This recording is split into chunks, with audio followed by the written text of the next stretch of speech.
ideología de género es una ideología, como su nombre indica, pero es sobre todo un instrumento. Se ha diseñado desde un origen claramente marxista, viene a sustituir la lucha de clases por la lucha de sexos, es un instrumento fundamental para llevar a cabo un proceso de ingeniería social como en el que estamos inmersos en este momento, vistiéndolo de algo muy distinto. Se viste generalmente de tolerancia y de concesión de nuevos derechos. Yo voy a hablar de ideología de género, pero sobre todo quiero relacionarlo con otros asuntos que tienen que ver directamente con ella, como son aborto, Luis estaba hablando ahora precisamente de ello, eugenesia y aborto, y aparte del aborto, la declaración de nuevos derechos. Eso de nuevos derechos, que suena como una ampliación de declaraciones anteriores, realmente no es así. Los que procuran este establecimiento de unos derechos nuevos lo hacen a costa de suprimir los derechos reconocidos del ser humano. Por ejemplo, antes de empezar con la ideología de género, hay que mencionar que esta ideología se ha ido extendiendo, reafirmando y la han hecho suya en las cumbres de Naciones Unidas, desde los años 90 en adelante, precisamente siempre de la mano de este proyecto de ingeniería social. Lo de los nuevos derechos no es algo que subyace en los textos, es algo bien explícito que ellos mismos han dicho, los defensores de esta ideología, los defensores de este proyecto, que es un proyecto que emerge claramente cuando ya parecía que habíamos alcanzado una pacificación a nivel mundial, al terminar precisamente la Guerra Fría, con la caída del muro de Berlín, en un mundo que parecía, digo, pacificado, emergen unos problemas nuevos, para mí de un calado no menor que los que estaban planteados precisamente antes. Muy al contrario, porque se trata de demoler la sociedad occidental, lo que quedase en ella de cristianismo después de otras campañas anteriores que han ido en la misma dirección, y esto se comprende, y lo dicen abiertamente ellos, que no se logra mientras no se termine con la familia. Por eso la familia ha sido objeto del trabajo de estas organizaciones, aparece constantemente en los textos ya preparatorios de las cumbres, y en los finales vuelve a aparecer, y llaman familia tradicional a la única que existe, la familia. Y lo otro es lo que van llamando nuevos modelos, que no son más que agrupaciones humanas de diferente clase, que ya iremos viendo, y todo esto no se está haciendo de una manera ni casual, ni tampoco inocente. Como digo, responde a una estrategia muy clara, van cumpliendo objetivos, y para no perder el hilo, yo creo que es bueno saber que esto primero se acuerda en organizaciones internacionales por una razón muy sencilla, y es que en un parlamento, en cualquier país democrático, si tuviera que pasar el filtro, estas disposiciones de los representantes de cualquier país, medianamente equilibrado, aunque han dado ya muchos pasos en esa dirección, no pasaría dichos filtros. Y en cambio en organizaciones internacionales se consigue con una facilidad mucho mayor. Es verdad que lo que se debate en estas cumbres nunca salta a la prensa. No esperemos verlo en titulares, porque no existen titulares que hablen de lo que realmente se proyecta hacer. De las cumbres internacionales nos informan de los aspectos externos o folclóricos, pero no de lo que se está debatiendo, no de lo que defienden precisamente algunas estrategias, algunas coaliciones que funcionan dentro de estas organizaciones. Ahora, cuando se acerca uno al proyecto, a los propios documentos sobre los que luego se trabaja, vemos que esto no es una apreciación alarmista de alguien que siga el asunto. Es que hablan ex profeso de cambiar la sociedad y utilizan el término de ingeniería social o reingeniería social con una tranquilidad absoluta, con la tranquilidad que da la impunidad de saber que eso no va a trascender. Vamos a hacer, por no perder el hilo, digo que son tres temas que quiero relacionar porque están profundamente relacionados entre sí. referencia a aquellas primeras cumbres que empiezan ya con la década de los 90, en las que se hablaba de grandes problemas que estaban planteados a nivel planetario. Se supone que cosas como el desarrollo, la población, la condición femenina, todo eso es lo que da título a esas grandes cumbres. Luego, lo que se debate, lo que se hace en ellas, es otra cuestión. Yo empezaría hablando por la cumbre del Cairo antes de entrar en lo que es ideología de género, para ver que estamos hablando de algo que no se va apoderando de las naciones de una forma casual, sino que detrás hay todo un proyecto internacional de un peso verdaderamente difícil de resistir. En el Cairo, donde se reunían al amparo de Naciones Unidas, que es quien hacía la convocatoria, las delegaciones de muchísimas naciones, para hablar de población, uno de los problemas que más preocupan a los mundialistas, porque desde una óptica malthusiana está sobrando algo así como están sobrando 2/3 partes de la humanidad, y el objetivo a conseguir es la caída de lo que ellos llaman fertilidad. En el tercer mundo, pero también en el primero, porque aquí está la mentira de la ideología de género. Por una parte está la desfachatez con la que hablan de controlar la natalidad utilizando la ideología de género, y por otro lado está lo que quieren conseguir con esa ideología, que no es solamente la caída de la natalidad, sino un cambio mucho más profundo del paradigma humano, un cambio mucho más profundo de la sociedad, concretamente empezando por la occidental, que va más allá de que la natalidad disminuya hasta los límites que ellos consideran oportunos o necesarios para lo que llaman la sostenibilidad. Es decir, que todo se podría traducir en principio en términos económicos, y esto sería muy grave, porque claro, manipular a las poblaciones del país que sea o del hemisferio del que se trate solamente con un criterio economicista es verdaderamente deshumanizarlos.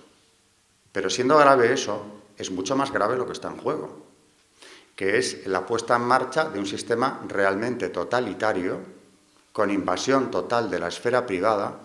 Esa es una de las notas en las que se reconoce el sistema totalitario. La esfera privada desaparece y en estas cumbres se está hablando precisamente de, imponiendo esta ideología, conseguir influir en el modelo de familia e incluso en el patrón de comportamiento de las personas. Hay un párrafo por aquí que luego leeré, en el que hablan de que debe conseguirse cambiar el modelo de familia deseada. Es decir, quieren cambiar los deseos, quieren cambiar el paradigma, quieren entrar en las mentes. Y además han dicho cómo hay que hacerlo. Concretamente en esta cumbre del Cairo, supuestamente para hablar de población, porque no se habló, digo supuestamente porque no se habló de población y desarrollo, de 120 páginas que tiene el borrador, hay 12 dedicadas a eso. Lo demás, el resto del documento, es ver cómo se podía cambiar la familia. Es decir, deshacerla, privarle de derechos por completo, y llegan a hablar de cosas tan asombrosas como, claramente, hacer desaparecer la patria potestad. Y eso es ir más lejos que muchos estados totalitarios de los que ya hemos conocido o han existido a lo largo de la historia. ¿Cómo pretenden hacerlo? Pues, por ejemplo, en el Cairo hablaban de suprimir de las legislaciones nacionales cualquier referencia a los derechos y deberes de los padres en materia de educación, reproducción y sexualidad de los menores. Que los padres no tengan nada que decir en ese campo. En cuanto a la concesión de nuevos derechos, se trataría, por ejemplo, de los que llaman reproductivos. Estos son, entre otras cosas, los derechos a la plena sexualidad del menor, indiferentemente de la actitud o el juicio que eso merezca a los padres. Allí vemos un recorte ya de la patria potestad. La educación es fundamental, que los padres no tengan o no puedan intervenir en ella. Esto no se había atrevido a manifestar públicamente, no se había atrevido a nadie a hacerlo hasta esa década de los 90, y claro, es tan alarmante, tan preocupante, tan terrible, que se entiende que la prensa no informe, una prensa, claro, por supuesto, dócil a los designios de quienes promueven estas cumbres, que para que esto no se conozca, desinforman. Para llegar a saber lo que se negocia, lo que se discute en esas cumbres, hay que acudir o bien a los documentos, directamente a los documentos de Naciones Unidas, los preparatorios y los finales, o a poquísimos especialistas. Yo mencionaría a Juan Claudio Sanahúja de manera muy especial porque ha realizado una labor impagable en este sentido, informando sobre estos textos, y muy poco más. En algunas biografías aparece, me parece muy interesante la biografía que Beagle escribió sobre San Juan Pablo II, donde hay más de un capítulo dedicado a la manera en la que el Papa trató de oponerse a estas políticas ya en la cumbre del Cairo y posteriormente igual en la de Pekín, con la delegación de la Santa Sede, que por una vez consiguió informar de lo que estaba pasando allí. Son demasiadas cosas las que tendríamos que ver para entender ante qué estamos, a qué nos estamos enfrentando, cuál es la amenaza de la libertad, porque hay que hablar de amenaza de la libertad, cuál es la amenaza de los derechos humanos auténticos en este momento. Demasiadas cosas y, como digo, para ir concretando alguna, y yo creo que a lo largo de la exposición quizá quede más claro lo que quiero transmitir, que no es alarmar por alarmar, sino que yo creo que hay que tomar conciencia de qué es lo que está sucediendo, porque mucha gente no puede identificarlo por falta de elementos.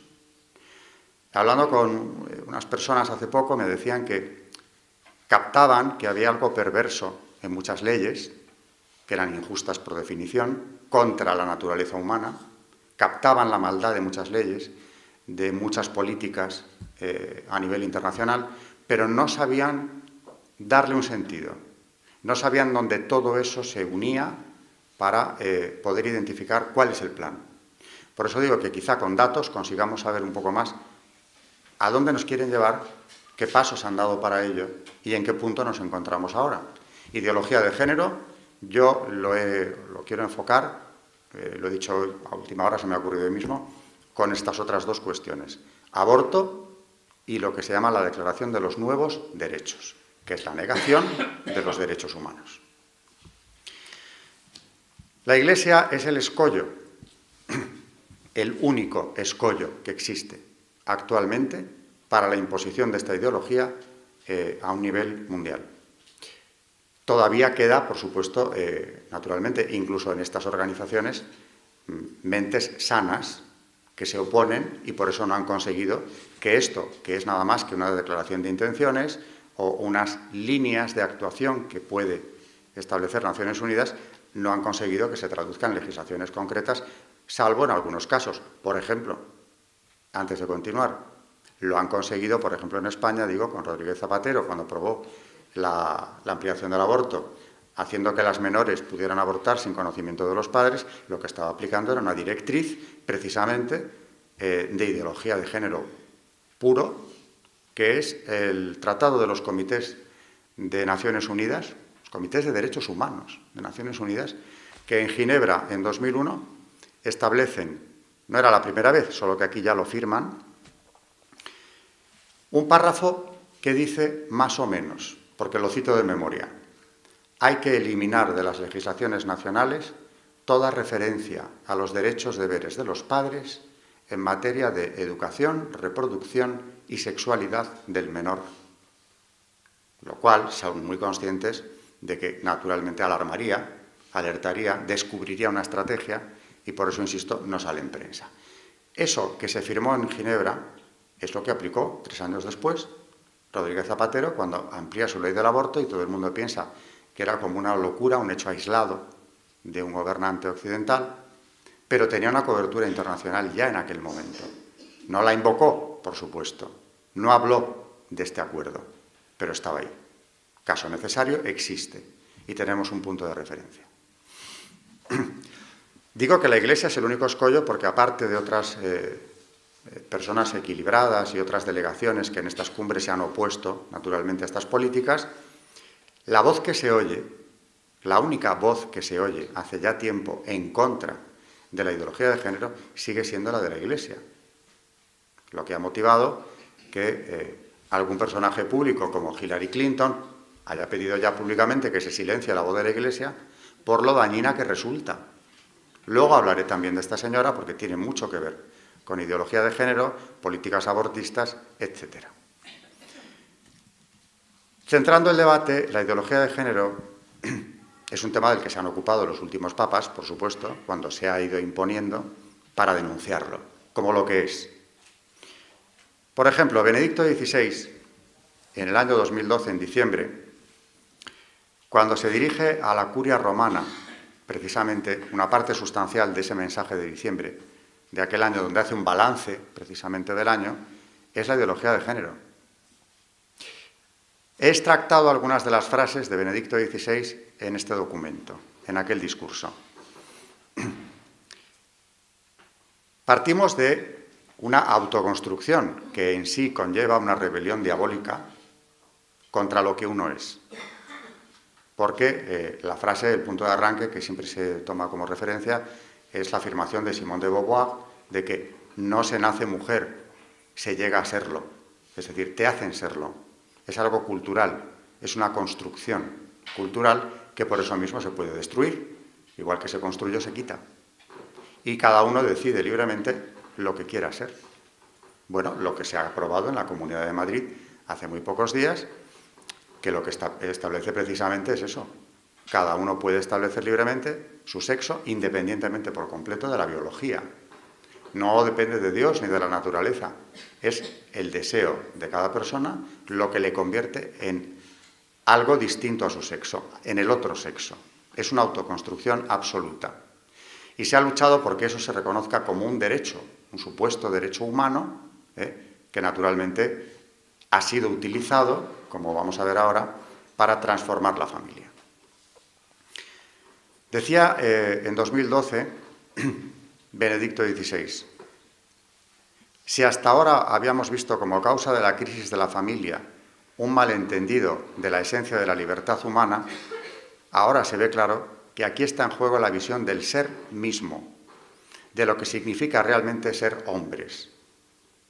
La falacia profunda, veamos que Benedicto XVI es muy contundente cuando condena la ideología de género, no se queda en medias tintas. La falacia profunda de esta teoría y de la revolución antropológica que subyace en ella es evidente. El hombre niega tener una naturaleza preconstituida por su corporeidad, que caracteriza al ser humano. Niega la propia naturaleza y decide que ésta no se le ha dado como hecho preestablecido, sino que es él mismo quien se la debe crear. Invoca el Génesis, a continuación, diciendo, según el relato bíblico de la creación, el haber sido creado por Dios como varón y mujer pertenece a la esencia de la criatura humana. Esta dualidad es esencial para el ser humano, tal como Dios lo ha dado. Ya no es válido lo que leemos en el relato de la creación. Hombre y mujer los creó. No, sigue diciendo el Papa. Lo que vale ahora es que no ha sido él quien los creó, varón o mujer, sino que hasta ahora ha sido la sociedad la que lo ha determinado y ahora somos nosotros mismos quienes hemos de decidir sobre esto. El hombre niega su propia naturaleza. En la actualidad, decía hace más de 3 años, existe solo el hombre en abstracto, que después elige para sí mismo, autónomamente, una u otra cosa como naturaleza suya. En la lucha por la familia, terminaba diciendo entonces, está en juego el hombre mismo, y se hace evidente que cuando se niega a Dios, se disuelve también la dignidad del hombre. Es una condena, como digo, clarísima, que además va a lo nuclear de la cuestión. Es el hombre lo que está en peligro. Ya no es más o menos una institución tan básica para la sociedad como la familia, sino la propia naturaleza humana es lo que está en debate. Cuando dice esto el Papa, tenía mucha materia de juicio porque ya su antecesor se había enfrentado a esas cumbres, sabía muy bien de lo que estaba hablando. Voy a dar algunas pinceladas, por ejemplo, del Cairo, que es por donde empezaba hace unos minutos. En esa cumbre el presidente Clinton había hecho suya la causa, precisamente de los que trataban de establecer ese nuevo Código de Derechos Humanos. La delegación americana en la cumbre del Cairo, el presidente personalmente se implicó en este asunto para conseguir que se declarase, al hacer esa nueva declaración, como fundamental derecho universal humano el derecho al aborto, la liberalización absoluta del aborto sin plazos ni supuestos. un derecho al que la persona pudiera acceder y se le reconociera tan básico como hasta ahora se había reconocido, bueno, hasta hace unos años, el derecho a la vida. Se contrapone al derecho a la vida. Y sobre ese derecho quería articular toda la declaración de los llamados nuevos derechos, por ejemplo, los reproductivos, que son sexuales, a los que me he referido antes.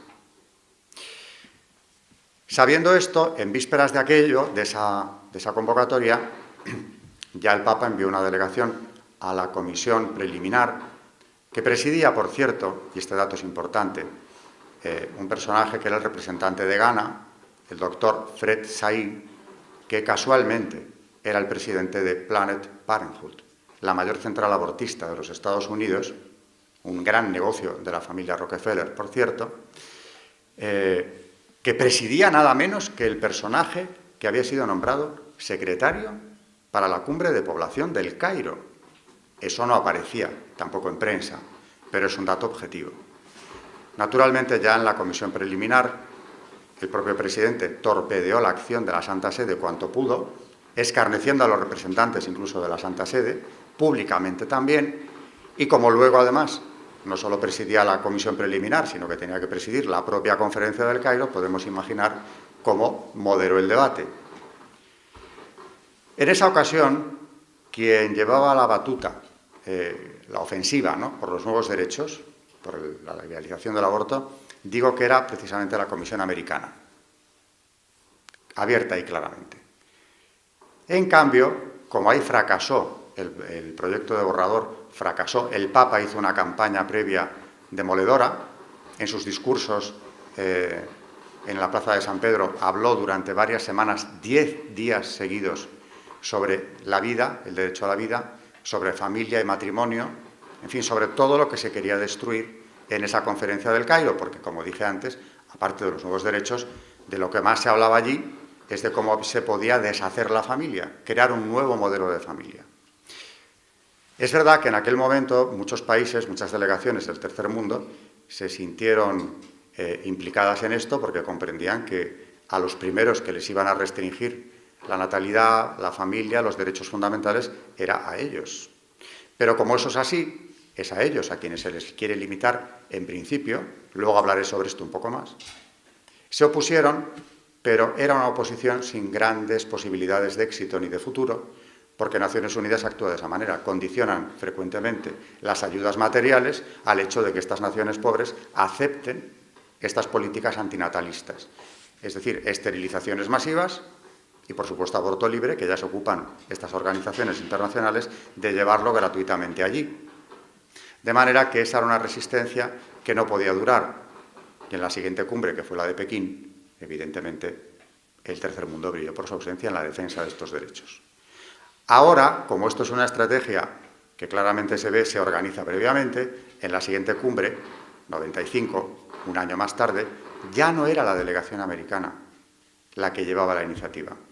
Le había pasado el protagonismo a la Unión Europea, donde tenemos una organización que persigue fines idénticos a los de Naciones Unidas, con una ideología exactamente igual.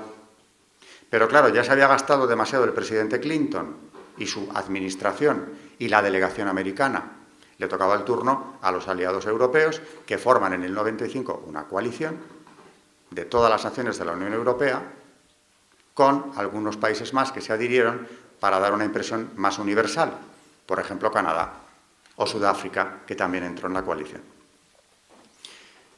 El Papa, que sabía muy bien de qué se trataba y que lo que estaba en juego era sobre todo una cuestión de derechos humanos básicos, puso al frente de la delegación de la Santa Sede a una mujer que era catedrática de la Universidad de Harvard, experta especialmente en Derecho Internacional y Derechos Humanos, Marianne Glendon, precisamente porque ella no se la podía envolver con el tema de los derechos, era una experta y profesora de Harvard, precisamente en esa cuestión.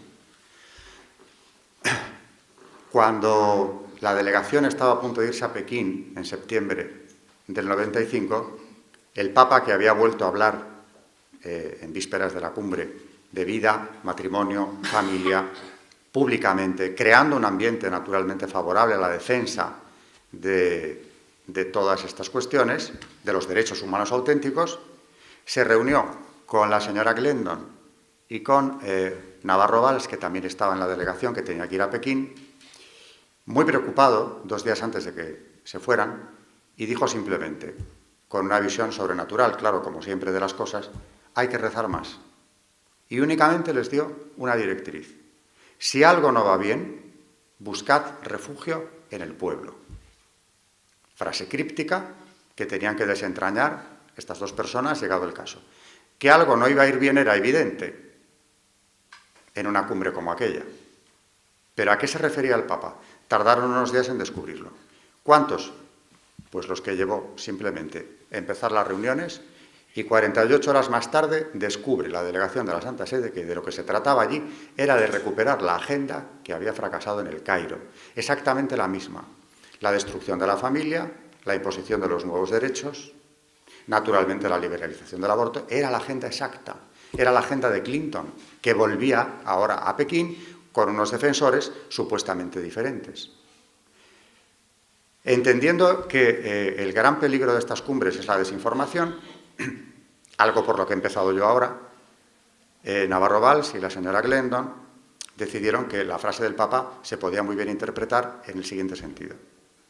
El pueblo está al margen de estas disquisiciones, se les va a imponer un sistema de valores completamente contra natura, sin haberse enterado siquiera. Es un atropello contra el pueblo, que supuestamente está representado aquí en su dimensión internacional en una cumbre de Naciones Unidas. Hay que informar. A lo que se refería el Papa, probablemente piensan ellos, es a esto, que el pueblo sepa. Y si sabe, que actúe. Era un fin de semana, redactaron un informe con todas las contradicciones del Cairo. Cuando hablo de contradicciones me refiero a las auténticas contradicciones que había entre derechos humanos y lo que se estaba debatiendo allí, que era una ingeniería social brutal. Lo explicaron en un folio y lo mandaron por fax a los principales medios de comunicación europeos. Algunos no lo quisieron publicar, claro, pero la mayoría sí. Era demasiado comprometido no hacerlo en aquellas circunstancias. El lunes salió la noticia, salió la comunicación de la Santa Sede, y esto llegó a los parlamentos de todas las naciones de Europa esa misma semana, donde siempre no faltaron grupos que interpelaban a sus gobiernos pidiendo explicaciones de cómo era posible que su delegación en Pekín hubiera defendido semejantes políticas. Por ejemplo, la señora Glendon se entrevistó con los presidentes de algunas de estas delegaciones y les preguntó siempre lo mismo. ¿Por qué motivo su gobierno, es decir, la delegación que usted preside, se opone a los derechos humanos? Así de directa en la pregunta.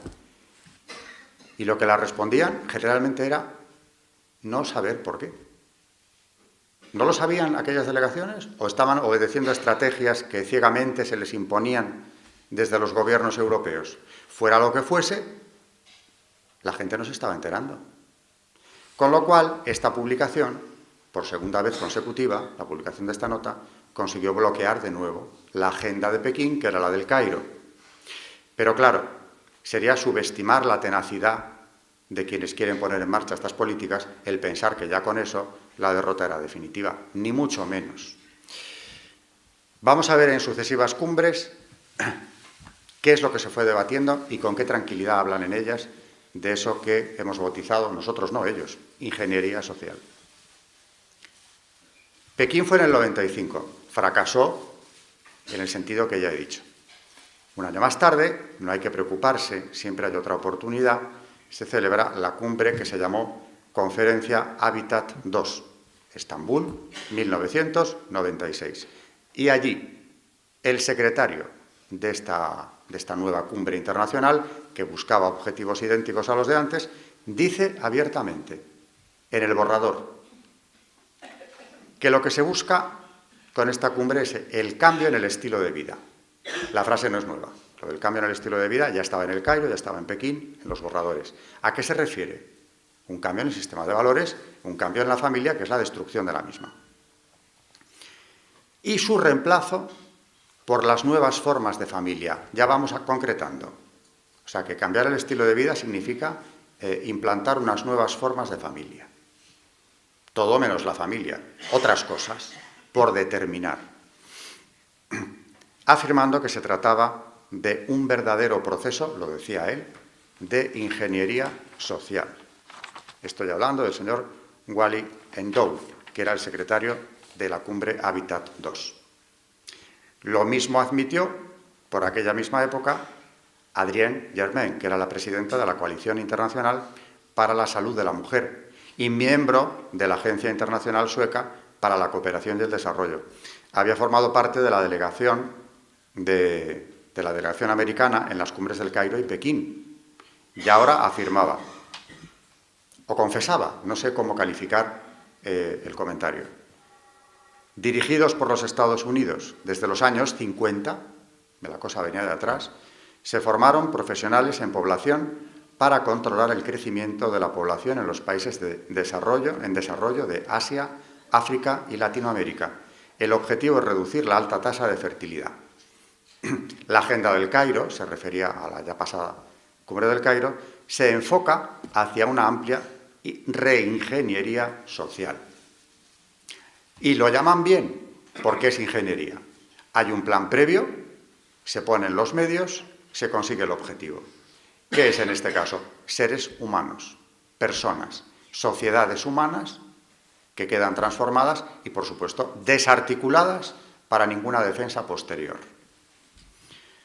Se pretende establecer, desde luego, un pensamiento único y dentro de dicho pensamiento tiene una especial importancia el control de población. Claro, si solo fuera eso, como decía al principio, estaríamos ante una exhibición brutal de egoísmo por parte de los países desarrollados que pasaría por la eliminación de los pobres del mundo o dejar su porcentaje de población en el mínimo o casi en la nada, pero sería solo, entrecomilló la palabra, solo eso. Pero es que hay más, porque tienen planes también para el primer mundo. No se trata de conseguir que la natalidad se desplome allí. Aquí se trata de imponer ese modelo social, esa ingeniería social, que incluye la destrucción de la familia como primer paso. Luego, es una ideología la que trata de imponerse. Es un nuevo sistema de valores, por supuesto, contra el cristianismo. Lo que pueda quedar de cristianismo después de la lluvia ácida que las sociedades cristianas europeas han aguantado durante siglos, erradicarlo ahora por vía legal. De manera que estamos en un momento de impasse en el que son las organizaciones internacionales las que toman estos acuerdos, tratando de que luego los estados se vayan adhiriendo. Por cierto, no vamos a discutir que no lo logren, porque tenemos ya ejemplos más que sobrados de cómo la ideología de género se va aplicando cada vez de manera más contundente a través de leyes positivas, que esas sí son coercitivas. No se trata solo de un control de población, siendo esto ya inaceptable, se trata también de un cambio del paradigma humano y del establecimiento de un pensamiento único que, lo repito, nos pone en las puertas de un totalitarismo nuevo, más amenazante que ningún otro.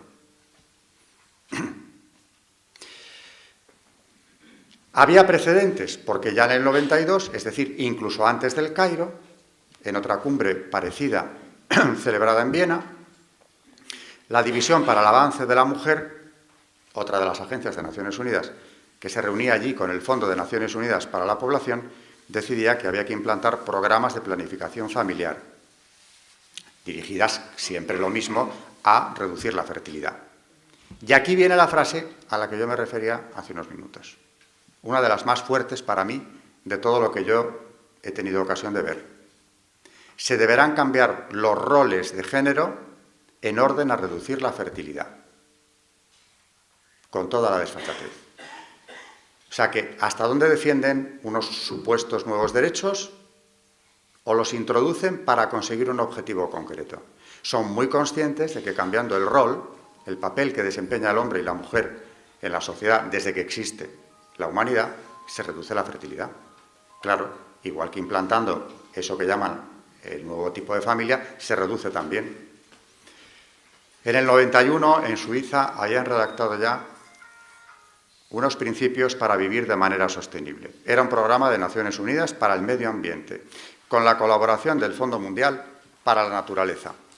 Apoyos y organismos no les faltan.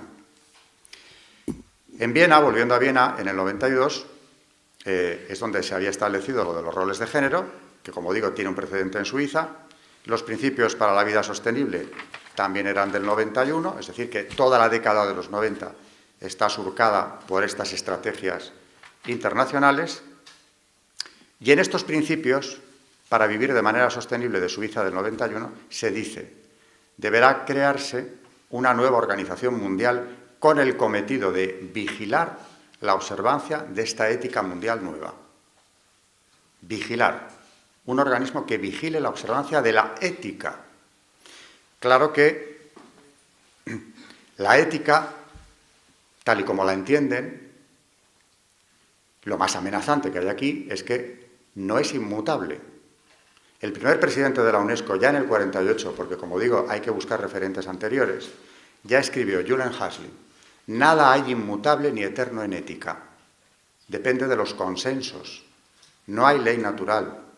Nada viene de Dios porque se le ignora. Los consensos elevan a categoría de ético lo que va contra la ética. Y lo dicen. Por ejemplo, también en estos principios de vida sostenible, decían claramente que para poder adoptar esta ética de vida sostenible, los individuos deben reconsiderar sus valores y modificar sus comportamientos. La sociedad debe promover los valores que están en consonancia con la ética de vida sostenible y desalentar a aquellos que sean incompatibles con ella. La maternidad se politiza, ya no es una cuestión de la persona, sino que es algo en lo que el Estado tiene que intervenir para controlarlo, ya incluso como una opción. Según la UNESCO, esta nueva ética, como digo, tiene que informar las leyes nacionales de todos los países, diciendo: la decisión de tener una familia grande o pequeña tiene consecuencias en toda la sociedad, nacional e internacional. Es imperativo moral de los Estados fomentar la familia pequeña. Aquí destapan un poco más la estrategia, y también en este documento de la UNESCO se dice: el progreso industrial de los países desarrollados no se extenderá a los del tercer mundo, por lo que tiene de contaminante el proceso de desarrollo. El factor demográfico también actúa, según ellos, como un factor contaminante, y añaden: es intolerable que los pobres, que serán mayoría en el futuro, dañen los ecosistemas del mundo por tratar de desarrollarse a cualquier precio.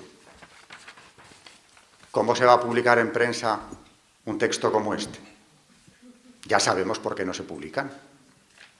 En la cumbre de Río, en el 92, pues precisamente se trató de poner en práctica esto, elaborando un documento ad hoc que fomentara la imposición de esa nueva ética.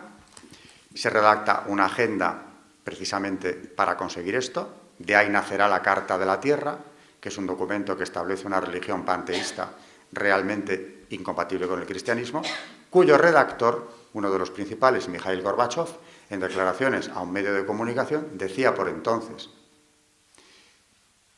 el instrumento que utilizaremos es la sustitución de los 10 mandamientos, así de claro, por el código moral contenido en esta carta.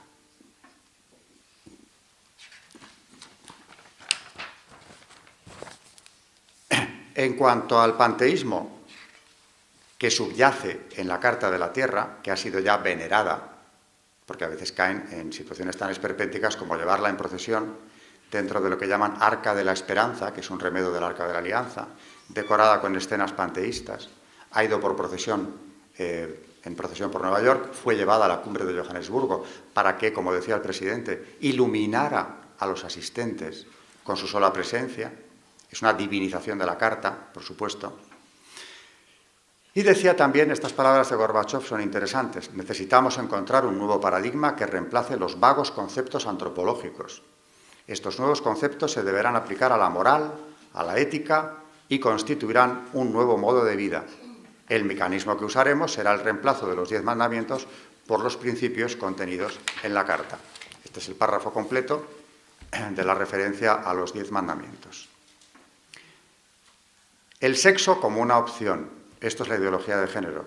La autodeterminación de la mujer y del varón. Estos son puntos a conseguir. La conquista de los derechos sexuales fundamentales. Derechos sexuales fundamentales. Orientación sexual, salud reproductiva. Cuando dicen salud reproductiva se están refiriendo naturalmente al aborto. con acceso a los servicios de anticonceptivos y al aborto libre, claro. Pero es que la Organización Mundial de la Salud, ella, en el año 93 decía: la identidad de género es la convicción personal, íntima y profunda de que se pertenece a uno u otro sexo en un sentido que va más allá de las características cromosómicas y somáticas propias, al margen de la biología. Afirmación de la Organización Mundial de la Salud. La naturaleza no determina la identidad sexual de la persona. Claro, el siguiente paso es estigmatizar la maternidad como una lacra. Y esto se ha hecho ya. Por ejemplo, hay una señora, Caroline Hannan, directora para la División del Avance de la Mujer posteriormente, que también ha estado en estas cumbres, ¿cómo no? Y que, hablando de las diferencias sexuales, dice que fueron creadas por jerarquías sociales machistas, para perpetuar el poder masculino. Como las diferencias sexuales han sido construidas socialmente, pueden cambiar. La ideología de género es el proceso a través del cual Naciones Unidas, lo dice ella, que pertenecía al organismo, espera eliminar todo vestigio de esas diferencias socialmente construidas. Hannan, cuando habla de la maternidad, se refiere a ella como trabajo reproductivo. Y forma parte, lo dice también, son palabras textuales de ella, de una carga o impuesto reproductivo que limita a la mujer. Todo lo que la libere de este trabajo reproductivo debe ser admitido social y también legalmente, incluyendo, por supuesto, el aborto. Lo que impide la maternidad se contempla como un factor de liberalización de la mujer y la maternidad, por primera vez en la historia, como una carga, un lacre, un lastre del que hay que liberar a la mujer. Y llegamos a ese tratado de los comités de Naciones Unidas, al que me he referido antes. Son 5 comités, todos los títulos de estos comités suenan naturalmente de manera muy positiva: Comité contra la Tortura, Comité de los Derechos Económicos, Sociales y Culturales, Comité contra la Discriminación Racial, la Discriminación de la Mujer, Comité de los Derechos del Niño. Se reúnen en Ginebra en 2001 todos los expertos de estos comités para aplicar, precisamente este era el objetivo de la reunión, para ver cómo se podía aplicar la perspectiva de género a los respectivos comités de derechos humanos, es decir, a todo lo relacionado con los derechos humanos.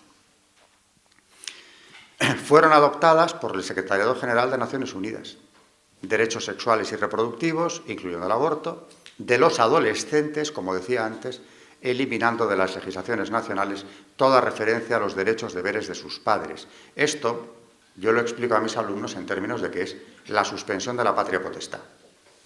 Porque si el padre no puede, o la madre, decidir en estas cuestiones, ¿a qué queda limitada?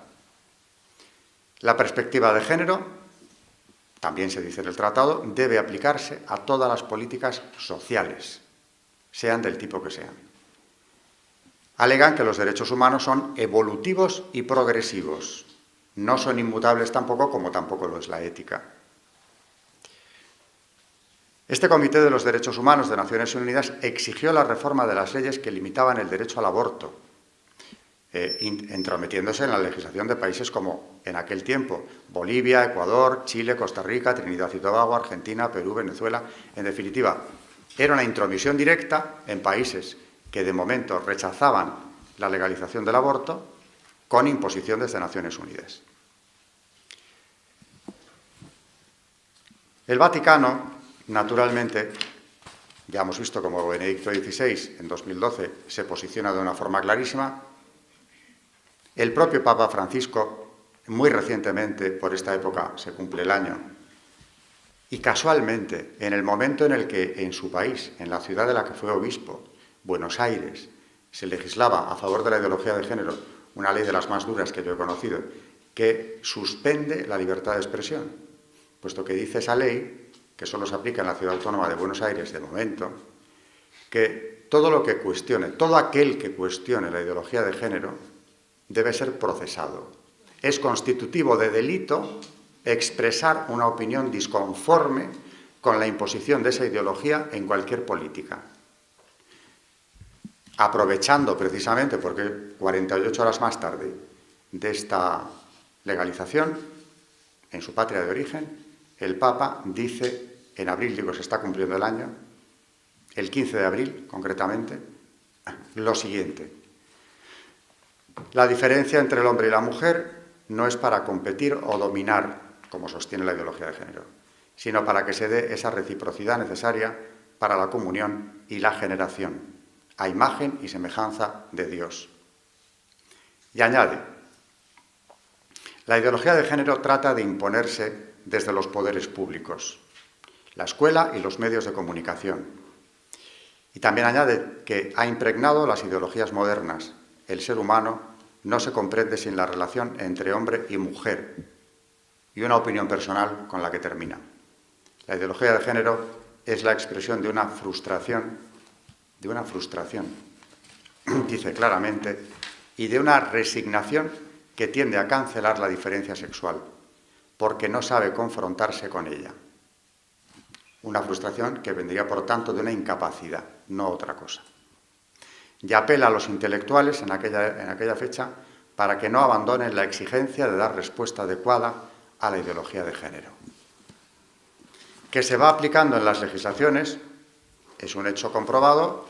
He traído la carta, que seguramente conocerán, del obispo de Alcalá, Monseñor Reig, llamar a las cosas por su nombre. El título no puede ser más adecuado, donde, como para quien no lo sepa, es una carta del obispo donde sale al paso de la retirada de reforma de la ley del aborto que el Partido Popular llevaba en el programa, aunque ya de por sí era una ley totalmente inaceptable, y empieza así el documento. El presidente del Gobierno de España y el Partido Popular ha confirmado la retirada de la reforma de la ley del aborto que pretendía limitar, entre comillas, al obispo la palabra, cuantitativamente el holocausto silencioso que se está produciendo. Es decir, no era una ley antiabortista. Era abortista, pero limitaba cuantitativamente el holocausto, lo califica así. Pero como hablamos aquí hoy de ideología de género, me voy a 2 párrafos más abajo, donde dice Monseñor Reig: ha llegado el momento de decir con voz sosegada pero clara que el Partido Popular es liberal, informado ideológicamente por el feminismo radical y la ideología de género, e infectado, como el resto de partidos políticos y sindicatos mayoritarios, por el lobby gay, bisexual, transexual. Siervos todos, a su vez, de instituciones públicas y privadas internacionales para la promoción de la llamada gobernanza global, al servicio del imperialismo transnacional neocapitalista que ha presionado fuerte para que España no sea ejemplo. ¿De dónde viene todo esto? Porque aquí Monseñor Reig está hablando de una gobernanza transnacional, de un lobby gay, bisexual, transexual que se impone, pero que también está al servicio de esas fuerzas transnacionales. Un dato, no es el único, ni con esto se agota la cuestión, pero es un dato que tiene mucho que ver con lo que estoy diciendo. Hace cosa de un año, gracias a mi amigo Borja Díez de Rivera, que estaba por aquí, creo hace unos minutos, y si no está, estaba su madre, la he visto al entrar, me organizó una comida interesantísima, porque yo estudio el tema de la masonería desde hace años, con un masón arrepentido, que publicó un libro con su experiencia, con su trayectoria personal, Serge Abad-Gallard, que es un francés, bueno, de origen español, como se ve por los apellidos, pero que publicó por aquella época, creo que es en mayo, se cumplirá un año, ese libro traducido al español, que es ¿Por qué abandoné la masonería? Bueno, en esa primera comida yo le pregunté directamente de entrada qué había de adoración luciferina dentro de la masonería, en qué grados, porque depende de la obediencia, y él dijo: no, en la mía desde el primero. No había sido consciente realmente de lo que era aquello, y me contó cómo preguntó al gran maestre, al venerable maestre de su logia, por qué se hacía eso, recién llegado a ella. Y le contestó: no hagas ni caso, es una cosa simbólica y se hace solamente una vez al año. Le dijo: bueno, una vez al año o más, pero se hace, ¿no? Y nada más llegar. Eso está ahí. Y claro, entendiendo esas declaraciones y el testimonio magnífico que dio con ese libro, hay posteriormente unas declaraciones suyas, más o menos de la época en la que yo le conocí. Luego me ha escrito para hablar precisamente de satanismo en la masonería, porque le habían invitado a Polonia a hablar con exorcistas polacos sobre la cuestión, y tuve con él una correspondencia, pero me interesan hoy aquí, hablando de ingeniería social e ideología de género, sus declaraciones de hace un año. En Francia, hay que tener en cuenta que este hombre, antes de continuar, ha sido maestro del grado 14. No era un simple iniciado. Tampoco llegó a los más altos, pero desde luego conocía bien la organización. Estuvo 20 años en ella.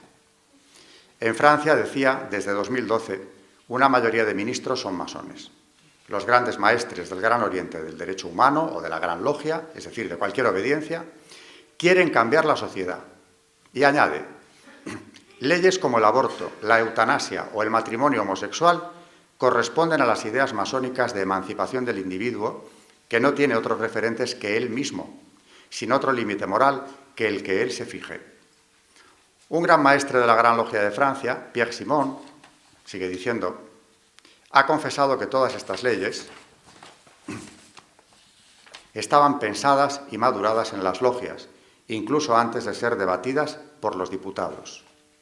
La masonería conspira contra toda forma de pensamiento que no sea el suyo y no siga sus objetivos.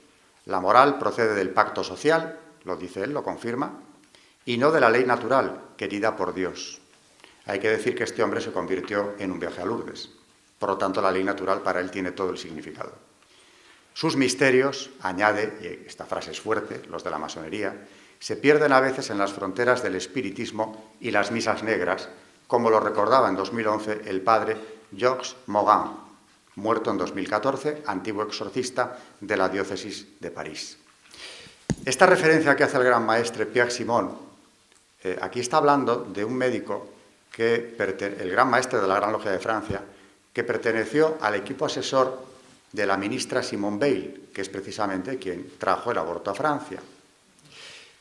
Este hombre publicó en los 70 un libro que se titula, además, parece un escarnio, La vida ante todo, como si se presentara como un defensor de la misma.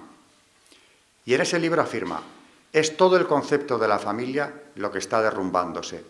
La ley Veil, en la que él participó, es una gran victoria de la masonería sobre el pensamiento judeocristiano. Y en cuanto a defender la vida, lo que dice el gran maestre es lo siguiente. Amar verdaderamente la vida, respetarla, implica muchas veces el deber y valentía de rechazarla. El nacimiento de un niño que sea anormal, sin remedio posible, pone 2 puntos, dejar morir. No es preservar la vida, dejar morir al niño.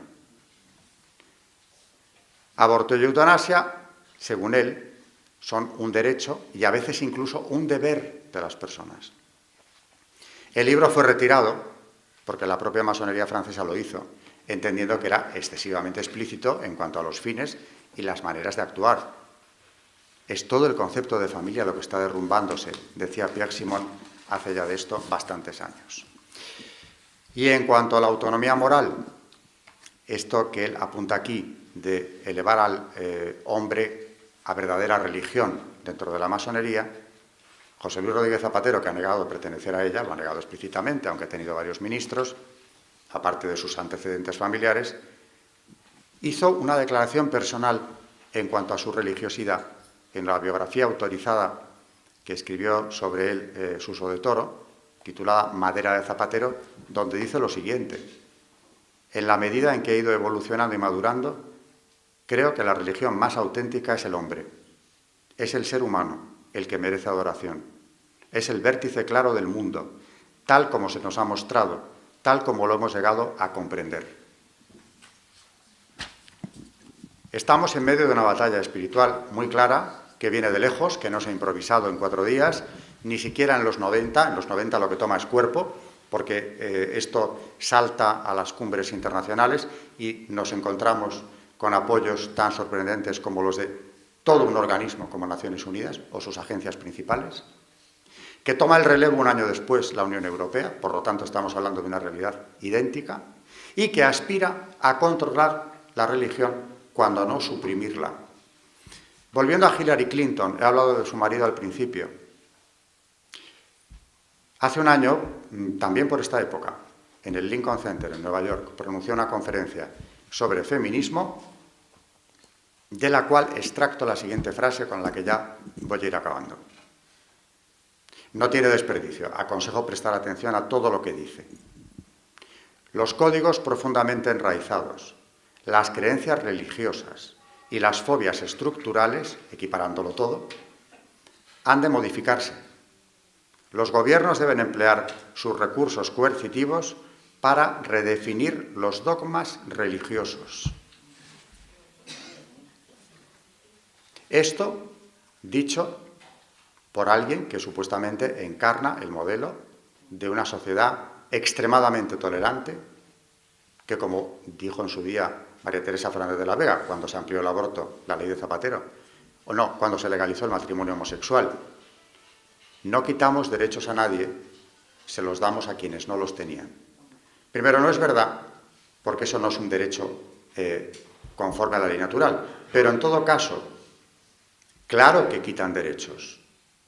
Si no es María Teresa Fernández de la Vega, la que además con esa legislación naturalmente está negando los derechos naturales, por otro lado, esta señora, Hillary Clinton, candidata a la presidencia de los Estados Unidos, que ha sido en más de una ocasión, aspiraba a que los gobiernos coercitivamente redefinan los dogmas. Es decir, ¿qué pasa? Vuelve a ocurrir lo mismo. Esto se puede encontrar en alguna publicación especializada. Esto no ha salido, que yo sepa, en prensa, en titulares, porque esto merecería un titular en la prensa occidental. No se ha hablado de esto. Luego, actúan en una impunidad absoluta, vienen vestidos de tolerancia, permisividad, libertad llevada al grado sumo, y realmente están defendiendo algo totalmente contrario. Esto es el principio, bueno, es algo más ya que el principio de un totalitarismo, lo vuelvo a afirmar, no menos peligroso que todos los ya conocidos. Y además, insisto, la libertad de expresión se encuentra amenazada como pocas veces antes, porque todos tenemos la experiencia de que hasta no hace tanto en España se ha podido hablar de casi todo, ¿no? Por no decir que de todo, incluso de lo más sagrado, para demolerlo. ¿O no es verdad? En medios de comunicación, en el mundo de la cultura, en el cine. Bueno, hablando de cine, y antes de terminar, en el Cairo ya se dice que los gobiernos, para llevar a cabo ese cambio del modelo de familia, del modelo social, debían recurrir a medios tales como, y concreta tanto como que dice el borrador, series de televisión y radio, teatro tradicional, es decir, todo lo que pueda ser difusión y cultura, al nivel que sea, se debe utilizar. Dan la pauta de cómo hacerlo. Libertad de expresión hasta que llega esto. Y entonces, ante esta ideología que trata de cambiar la sociedad dinamitándola, aquí hay que callarse. Es decir, ni la libertad de expresión, por más que, insisto, se vistan de tolerancia. No es verdad. Son altamente intolerantes. Y además, a veces lo manifiestan tan claramente como Hillary Clinton lo hizo hace un año en Nueva York, en este discurso, en el que fue muy aplaudida, por cierto, porque tenía un auditorio muy afín a sus posiciones. Es nada más que un apunte de lo que es ideología de género, lo que hay detrás, y, acabando ya del todo, viene unida a otras cosas. Declaración de nuevos derechos, por llamarles de algún modo, los llaman así, que es eso de la sexualidad de los menores vivida plenamente como un derecho fundamental, al margen de sus padres o de lo que estos puedan opinar. ¿Qué es eso del aborto de los menores al margen también de sus padres? O de la educación de los menores sin que sus padres intervengan. Eso no es libertad, ni tolerancia. Sobre todo si se trata de establecer coercitivamente desde el Estado. No es tolerancia. Y por último, imposición de unos nuevos derechos, imposición del aborto, y el que dio en el clavo cuando todo aquello fue Juan Pablo II diciendo: el derecho a la vida es el fundamental. Cualquier plataforma que quiera construirse de derechos humanos tiene que partir necesariamente de este. Todo lo que le cuestione es derrumbar los derechos humanos fundamentales. Y ahí está la clave. Hemos ido entrando, naturalmente, en este proceso como sin darnos cuenta. Llevamos muchos años con el aborto legalizado ya en España, sin que haya pasado una gran cosa, ni grandes movilizaciones. Se han ido desanimando incluso los que se movilizaban. ¿Y qué ha pasado? Pues que como el ser humano tiende a identificar justo con legal las nuevas generaciones, yo doy clase a chicos de 20 años o de menos incluso, y llevo años dándosela. Pero es que todos ellos, cuando nacieron, esto estaba aprobado desde hacía muchísimo tiempo. Les cuesta más, aunque muchos de ellos lo entienden, pero les cuesta más entenderlo que a una persona que ha visto cómo esto se ha ido fraguando. Porque ellos están acostumbrados a que eso es la ley, es ley. Y el hombre, digo, tiene atávicamente la tendencia a identificar justo, legal, legítimo. Y eso es también una forma de hacer propaganda, es una forma de cambiar la sociedad. El que eso esté ahí, y como decía Juan Pablo II, destruyendo la plataforma fundamental de toda declaración de derechos, es un hecho objetivo con el que hay que contar. No es ajeno a la ideología de género, ya hemos visto cómo desde ella se defiende ese derecho, ni tiene tampoco deja de tener mucho que ver con esas declaraciones de nuevos derechos. Es más, precisamente aspira a que esos derechos se proclamen definitivamente, es más, se impongan, porque será el momento en el que ya la batalla ha sido ganada. Lo que ha ocurrido en la Comunidad de Madrid hace unos días no es más que un ejemplo de la dirección que va tomando esto. Así que, cuidado, que esto no se queda en directrices que se tomen en Ginebra o en Helsinki o en la cumbre que queramos y al final se queden en papel mojado. Antes o después se va implantando esta legislación que es lo común a todas las agendas de los gobiernos masónicos europeos y americanos también, por supuesto. Hasta aquí hemos llegado.